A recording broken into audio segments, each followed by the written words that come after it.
billahi minasyaitonir rajim. Bismillahirrahmanirrahim. Alif lam ra. Kitabun anzalnahu ilaika litukhrijan nasa minadh dhulumati ilan nuri biizni rabbihim ila siratil azizil hamid. إلى صراط العزيز الحميد الله الذي له ما في السماوات وما في الأرض وويل للكافرين من عذاب شديد الذين يستحبون الحياة الدنيا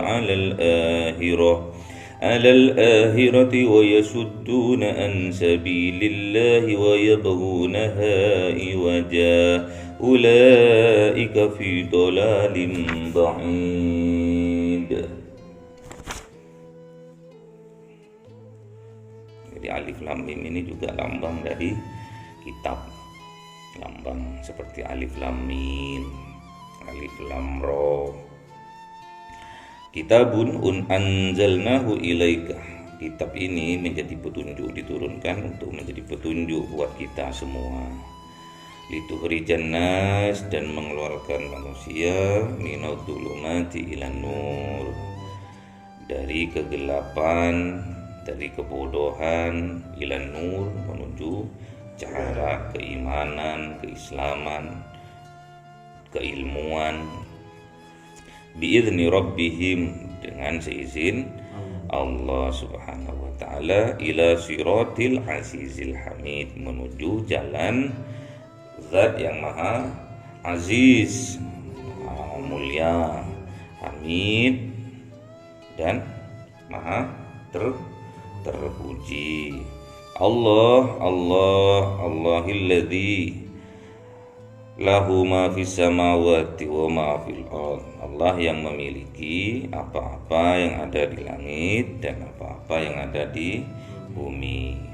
Wa wailul lil kafirin min adzabin syadid, dan celaka bagi yang mengingkarinya, bagi yang enggak percaya, bagi yang enggak beriman bahwa Allah itu sangat kuasa, bahwa yang memiliki langit dan bumi beserta isinya itu Allah. Celaka bagi mereka yang tidak percaya. Yang enggak percaya dinamakan kafir, min adzabin syadid, dan bagi mereka azab yang amat pedih.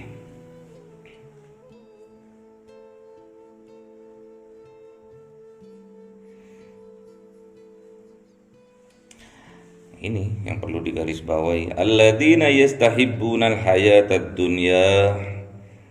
Banyak orang itu lebih mencintai kehidupan dunia alal akhirah, dibandingkan kehidupan akhirat. Banyak yang seperti itu. Banyak orang tersesat sekarang itu mengejar kehidupan dunia dan tidak mengindahkan, tidak memperhatikan secara khusus spesial akhirat. Padahal apabila kita mementingkan akhirat, maka kehidupan dunia ini, apa-apa yang di dunia ini akan menjadi milik kita.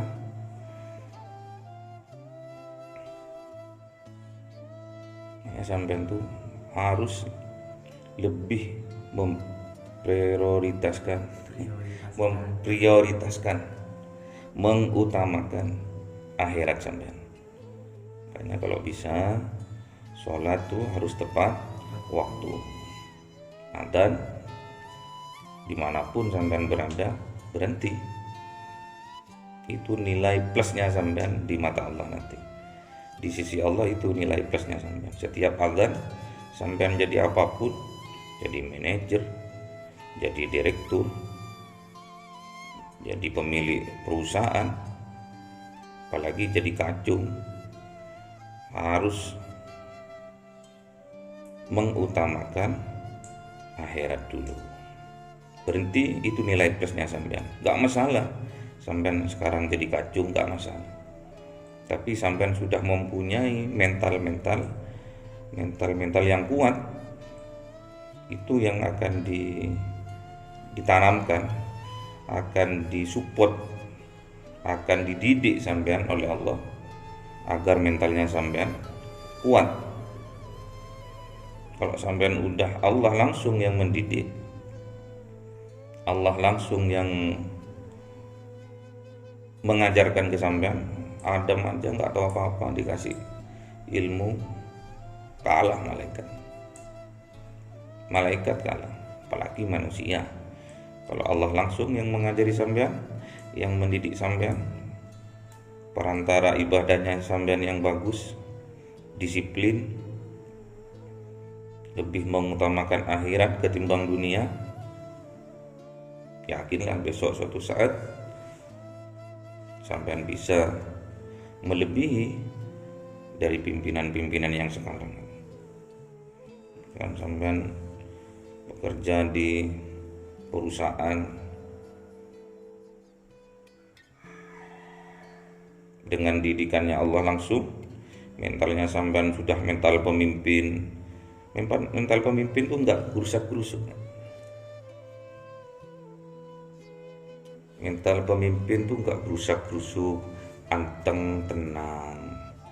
Dijelaskan kemarin tuh, ala bi dzikrillahi tatma'innul qulub. Tenang.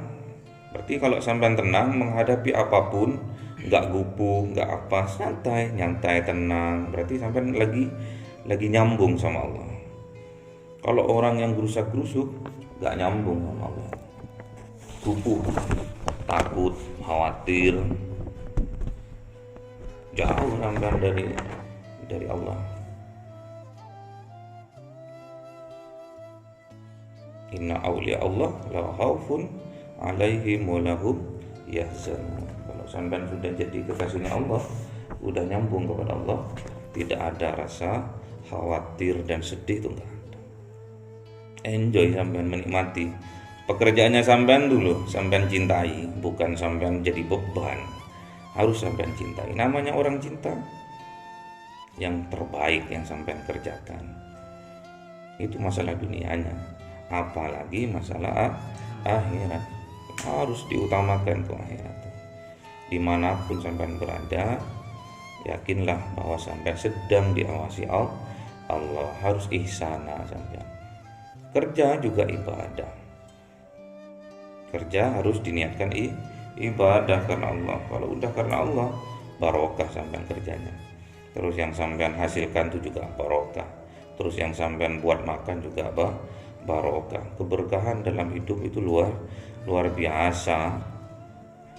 Kalau sudah hartanya nggak barokah, yang dimakan juga nggak barokah, pasti kehidupannya juga nggak akan barokah. Pasti banyak masalah. Harus dinomorsatukan. Jadi misalkan suatu saat ditempa oleh ujian, yang niat ujian itu satu, untuk menghapus dosa-dosa sampean, dua, untuk mengangkat derajat sampean lebih dekat lagi kepada Allah, akan dengan mudah sampean melampaui ujian itu dan mendapatkan nilai kumlot dan lain-lain. Kumlot nanti sampean. Jadi harus sampean ingat-ingat ini, kebanyakan alladzina yastahibbuna al-hayatad dunya 'alal akhirah. Banyak alladzina, kebanyakan semua orang. Semua, kebanyakan, namanya banyak, berarti yang tidak seperti ini sedikit. Kebanyakan orang itu jauh mencintai dunianya daripada akhiratnya. Jadi harus sampean pegang.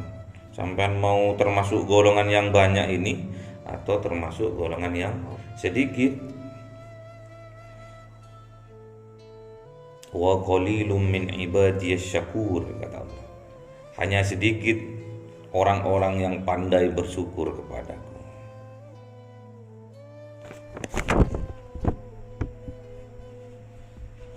Banyak orang yang nggak pandai bersyukur sama Allah, mengendengkan, jiwa-jiwa mengentengkan tuh sampean buang jauh-jauh. Karena sampean besok kalau sudah jadi orang yang berpengaruh, jadi orang kaya raya misalkan, besok punya perusahaan, anak buahnya sampean juga mengentengkan ke sampean besok. Apa yang sampean lakukan sekarang ini akan dibalas. Apa yang sampean tanam sekarang ini besok itu yang akan sampean buai, sampean panen besok itu. Wa ma arsalna mir rasulin illa bilisani qaumihi liyubayyana lahum fayudillullahu man yasha wa yahdi man yasha wa huwal azizul hakim. Wa laqad arsalna Musa biayatina an ahrij qaumaka minadh dhulumati ilan nur wa dhakkirhum bi ayyamillah inna fi dzalika laayatin likulli sabbarin syakur. Ini udah nyerempet ini udah. Wa idza qala Musa liqaumihi dzkuru ni'matallahi 'alaikum idz anjakum min ali fir'auna yasumunakum su'al 'adzabi wa yudzabbihuna abna'akum wa yastahyuna nisa'akum wa fi dzalikum bala'un mir rabbikum 'adzim. Lanjutkan dikit. Wa idz ta'adzana rabbukum la in syakartum la azidannakum wa la in kafartum inna adzabi lasyadid. Ini sudah jelas ya. Kanjeng Nabi Musa juga seperti itu dulu. Kanjeng Nabi Musa juga diutus sama Allah untuk menyampaikan ayat-ayatnya Allah, kekuasaannya Allah, tanda-tanda Allah bahwa Allah itu berkuasa. Untuk apa? Ahrij qaumaka minadh-dhulumati ilan nur, untuk mengeluarkan kaumnya Nabi Musa itu dari kegelapan hati menuju cahaya, menuju terang, menuju keilmuan, keislaman. Terus perlu sampean ingat, wa idz ta'adzana rabbukum la in syakartum la azidannakum. Kalau kamu bersyukur maka akan aku tambah nikmatnya. Ya, maksudnya nikmat itu hikmah juga dikasihkan sama Allah. Kelebihan juga akan diberikan sama Allah. Mental juga akan diberikan sama Allah. Yang penting sampean bergerak terus antara ilmu dan pengalaman terus akan bersinergi di situ. Oh kayak gini. Akan ketahuan misalkan sampean menghadapi seseorang, oh kok angel ya orangnya, oh ternyata harus dihadapi seperti ini. Terus akan diberikan jalan keluar sama Allah. Tapi ingat, wala in kafartum inna adzabi lasyadid. Dan apabila kamu ingkar terhadap nikmatnya Allah itu, tidak bersyukur, kufur nikmat, inna adzabi lasyadid, sesungguhnya azabnya Allah itu amat pedih. Sebetulnya bukan Allah yang memberi azab, tapi karena kita nggak mau itu dan nggak maunya itu, ayat-ayat yang disampaikan, petunjuk-petunjuk yang disampaikan, sampean nggak mau, petunjuk itu yang menjadikan azab buat sampean sendiri. Karena misalkan sampean mau ke kota, misalkan mau ke pasar besar, udah ada peringatan tidak boleh lewat Basuki Rahmat misalnya, dialihkan, tapi sampai nerobos aja, udah dikasih petunjuk seperti itu, tapi sampai nerobos, kalau sepeda bisa, ternyata buntu, sampean sendiri yang rugi. Sudah diperingatkan nggak boleh lewat Basuki Rahmat, dialihkan lewat Suhat, lewat Ijen, lewat Kawi, atau lewat kiri, lewat mana itu Blimbing itu perempatan terus lurus sampai SMP 5 gitu kan. Bisa lewat sana. Tapi sampean nggak mau dengan petunjuk itu, wah kesuwen, lebih dekat lewat sini, lewat Basuki Rahmat kan lebih dekat, padahal udah ada peringatan. Nyampe situ sampean muter nggak bisa. Dialihkan sebelum Saiful Anwar sudah suruh belok kiri.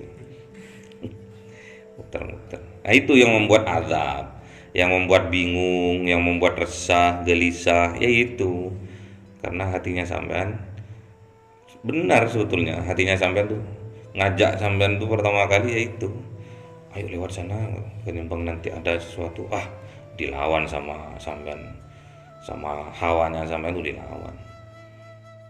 Mengentengkan petunjuk-petunjuk yang ada dilawan. Terus aja wis coba wis. Setelah dicoba nyampe Saiful Anwar udah bingung sampean sudah.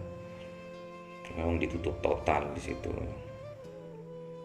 Sama kayak sampean misalkan waktu kecil disuruh ayahnya kan beli sesuatu, disuruh ibunya beli sesuatu.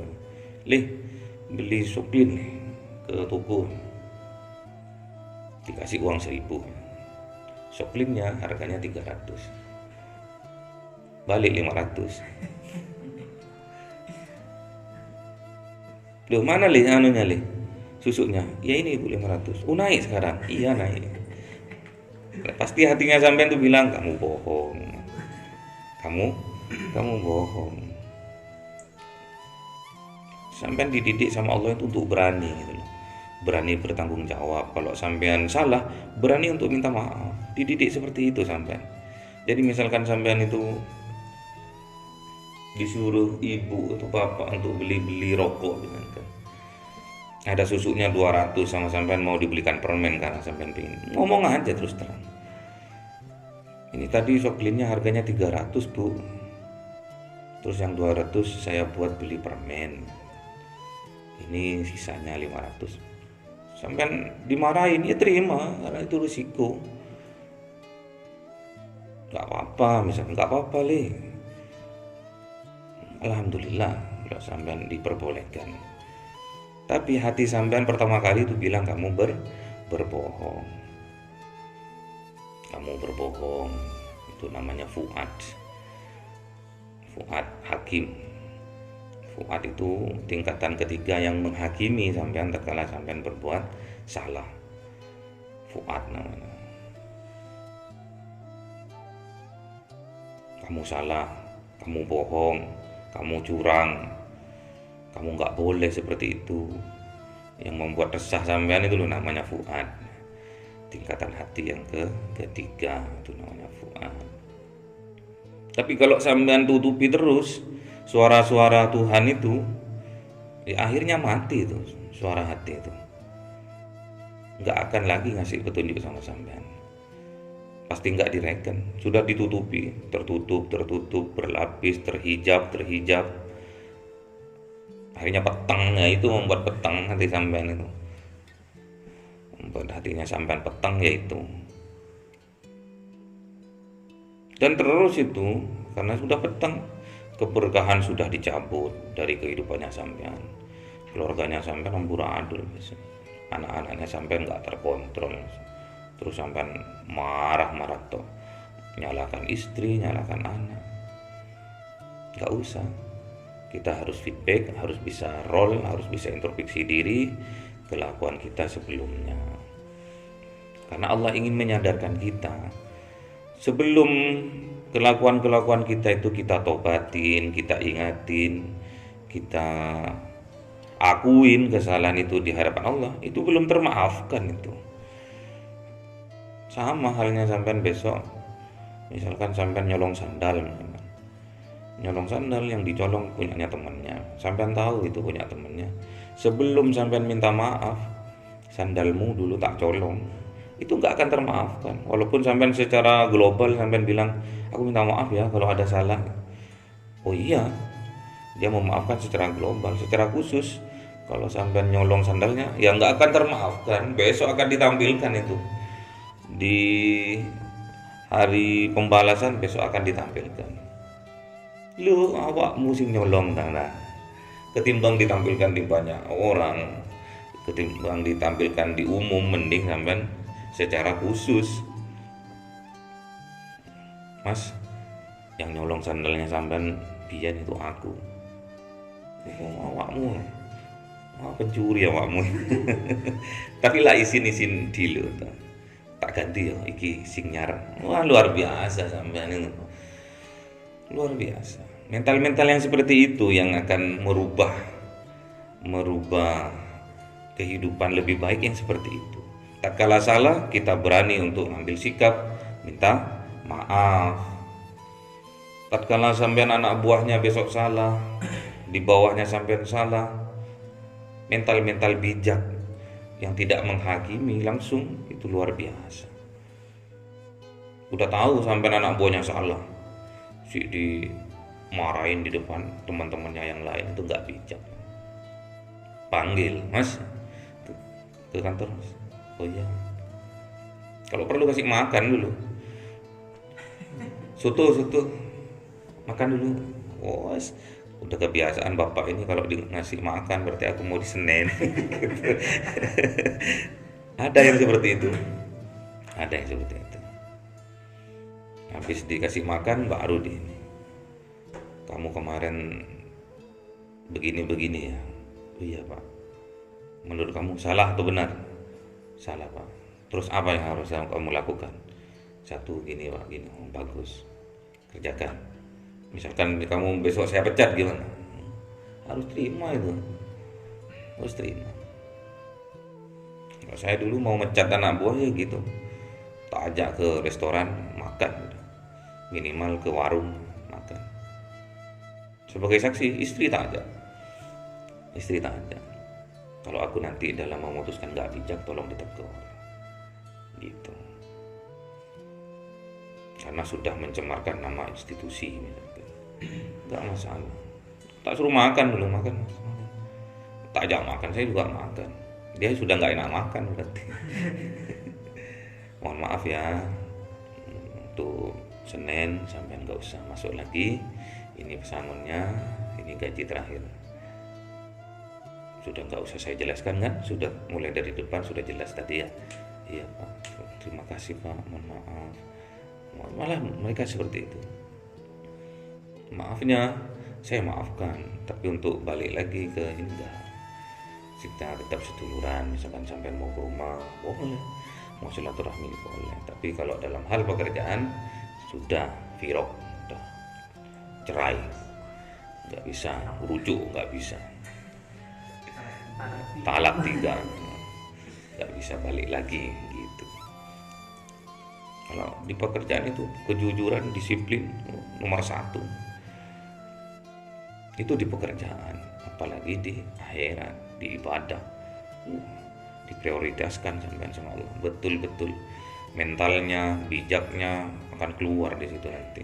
Hikmahnya, ilmunya, pengalamannya, jalan keluarnya, ngambil keputusannya, terus sampai akan dibimbing sama Allah. Gini loh leh. Jadi enjoy nanti sampean, mencintai pekerjaannya sampean. Namanya mencintai tidak harus ada pemaksaan. Kalau mencintai nggak ada pemaksaan, apalagi pemerkosaan, nggak ada. Apalagi menuntut hak. Waduh, aku kan sudah mencintaimu, aku minta hakku dong. Apa ya, dicintai juga ya. Kalau nggak cinta kok dipaksa, nggak usah dipaksa. Yang punya cinta siapa? Ya Tuhan. Ya minta sama yang punya cinta. Wal qaitu alaika mahabbatan minni wa litusna ala ini gitu. Gusti jatuh cintakan dia, getarkan hatinya dan tundukkan hatinya tatkala matanya melihat mataku. Wah, tatkala adu pandang langsung terdek, langsung dia kelepek langsung ya. Karena itu yang diamalkan oleh kiai-kiai kita. Karena kiai-kiai kita dulu kalau melihat umat itu dengan ainur rahmah, ainur rahmah, dengan pandangan kasih sayang. Cari calon nggak usah cantik-cantik, yang penting tahajudnya bagus, subuhnya luar biasa, sampai luar biasa nanti. Mas ayo tahajud. Malah yang ngajak istrinya, Mas aku butuh imam nih dalam tahajudku. Nah. Habis tahajud liqadail hajat. Tahu liqadail hajat. Habis itu keramas lagi gitu. Sebelum subuh keramas lagi, mandi lagi. Habis itu sholat subuh berjamaah lagi. Tambah lagi liqadail hajat lagi. Tapi sebelum olahraga keluar harus mandi lagi. Nggak apa-apa. Pagi hari mandi 3 kali, wah sehat. Jadi kalau udah keringatan harus mandi ya. Kalau udah cangkul yang dalam harus cangkul yang dalam, menanam jagung di kebun kita. Nggak boleh di kebunnya orangnya. Besok seperti itu biar barokah. Terus yang cukul juga bibit yang barokah, karena bibitnya sudah barokah. Sebelum nyangkul sudah disolatin dulu, sudah berdoa dulu.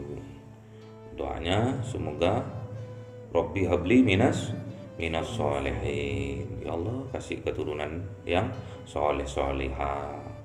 Udah didoain ya pasti barokah. Cukulnya cukul keberkahan juga. Nanti anaknya juga ahli tahajud juga. Jadi mujahid subuh juga. Gitu.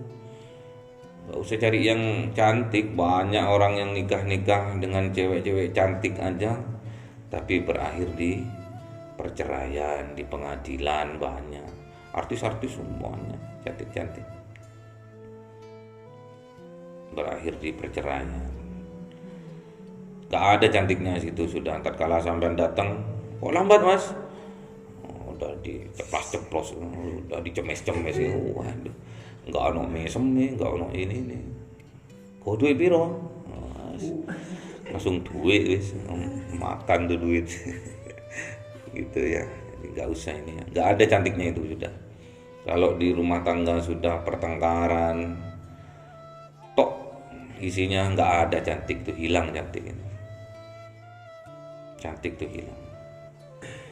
Coba sampean datang dari kerjaan, Assalamualaikum, waalaikumsalam, waduh, emas goreng, teko, tak rindu mulai tadi, wah lain sudah, rasanya sampean itu loh, sudah ada tak rindu mulai tadi, tak nanti mulai tadi, dibukain, duduk dulu mas, dibukain sepatunya. Suruh cium keningnya dulu. Udah cium keningnya, istrinya sudah mandi, sudah harum. Waduh, hilang capeknya. Mandi dulu atau makan dulu atau dulu. Bayangkan sampean punya istri kayak gitu. Terus datangnya sampean pas di rumah jam 4 sore. Pas itu jam 4 sore itu. Pas mandi nggak sempat istirahat gitu. Gitu lah. Yang nomor 1 memang agamanya ya. Cari yang agamanya, yang imannya luar biasa. Karena kalau di tasawuf itu senyummu adalah istighfarmu. Jadi kalau sampean suka senyum, itu bukti istighfarnya sampean. Jadi istrinya juga yang suka senyum, berarti dia juga suka beristighfar. Istighfarnya sampean tuh ada senyum itu. Kalau di sufi itu seperti itu. Senyum tok itu loh istighfar. Maksudnya bungahnya hati itu terpancarkan ke wajah kita. Senyum, enak dipandang. Apalagi istrinya cantik. Udah istrinya cantik, akhlaknya cantik, senyumnya manis, luar biasa. Surga dunia sampai akhirat. Nggak mau sampai ke bidadari kan cuma patuh tok itu, nggak ada perjuangannya bidadari. Patuh toh. Patuh toh. Ayo Mas, lanjut Mas.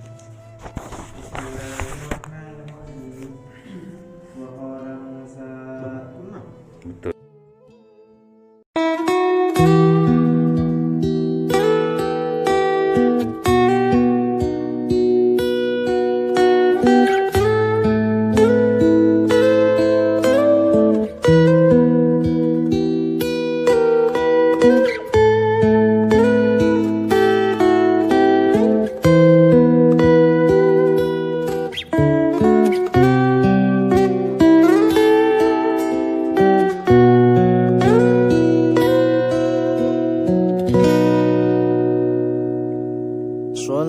Sallallahu ala Muhammad,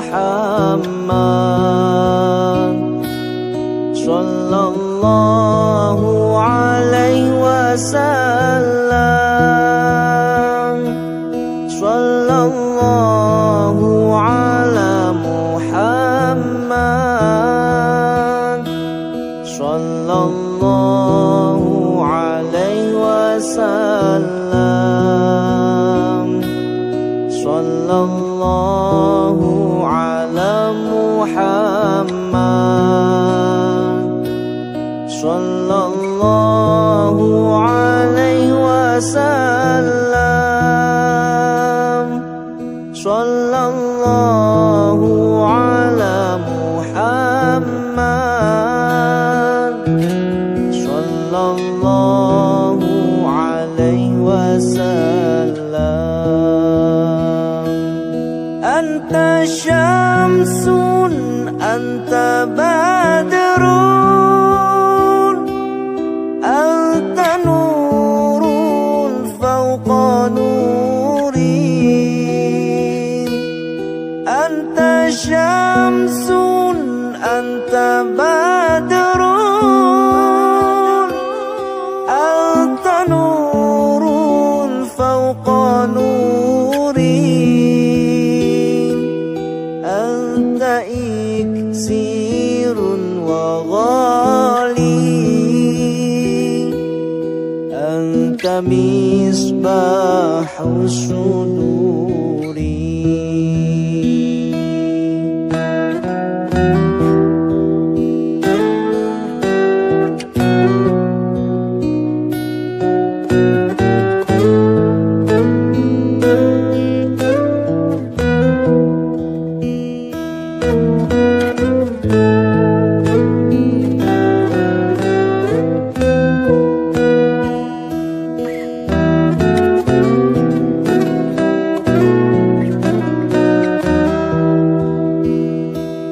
Ya Habibi, ya Muhammad, ya arusal khafiqaini. Ya Habibi, ya Muhammad, ya arusal khafiqaini. Ya mu'ayyad, ya mumajjad, ya imam al-qiblataini. Sallallahu ala Muhammad, sallallahu alaihi wasallam, sallallahu ala Muhammad, sallallahu alaihi wasallam, sallallahu alaihi wasallam.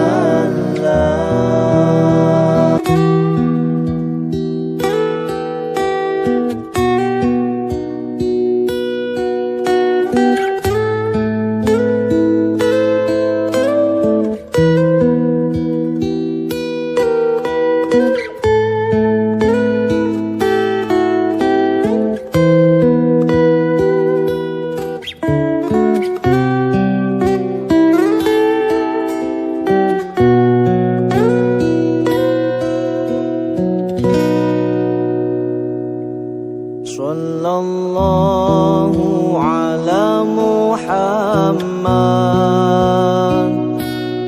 sallallahu alaihi wasallam.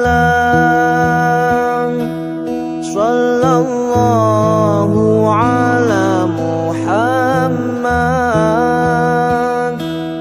sallallahu alaihi wasallam. Sallallahu ala Muhammad sallallahu alaihi wasallam. Sallallahu ala Muhammad sallallahu alaihi wasallam.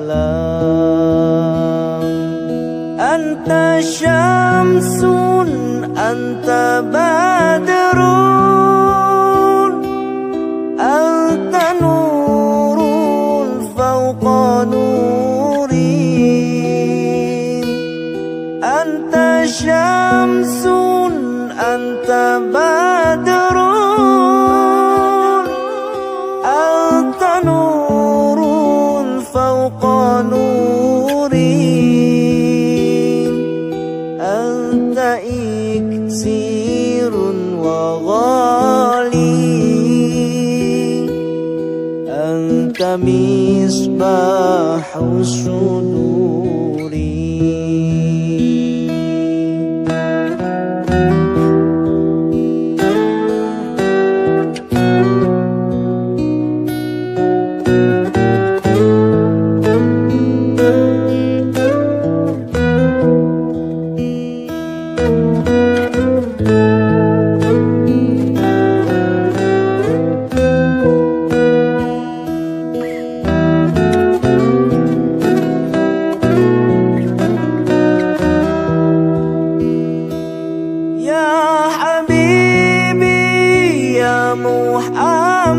Muhammad ya arusal khafiqaini. Ya habibi ya Muhammad ya arusal khafiqaini. Ya muayyad ya mumajjad